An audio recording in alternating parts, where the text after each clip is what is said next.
there, that was early in the morning. That's what we were looking at. We were sitting on a hill looking over, and that's the mountain range is just there. That was the point at which we looked at it and said, there's no point in us telling anybody anything, they can see it now, and we went towards that to fight the fire.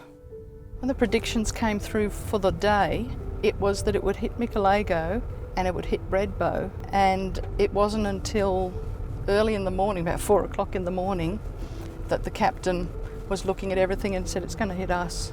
We had the crew captain.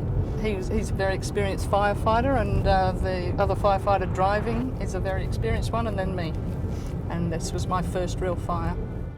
Certainly your heart rate goes up and the adrenaline's pumping, but it just seems real. Suddenly you're not thinking, there's a fire, let's get away from it. You're thinking, there's a fire, let's go towards it and see what we can do. And we drove along here. I mean, the visibility was less than a car length. You could see things as you got to them. Just here we stopped because there was a whole paddock full of cows there, and we opened the gate so that they could get out. They sort of got out while the fire went past, and then they went back in. We went upstream and we went sort of as far as we could, and we got to a house that looked under threat. The officer in charge went to speak to the people and said, look, you can't stay here. We can't defend this house, you can't defend this house. It's all going to go, and you need to get in the car and take your pets and go.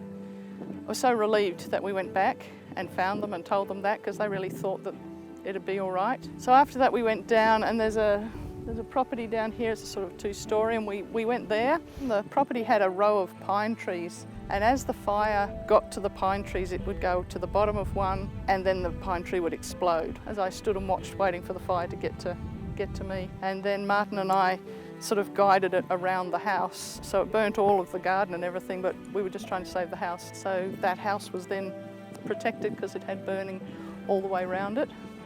I 100% thought that we could die, but you're doing something important, and you've got all of the training and all of the equipment and all of the protective gear that you could have, and you just go in and do what you need to do.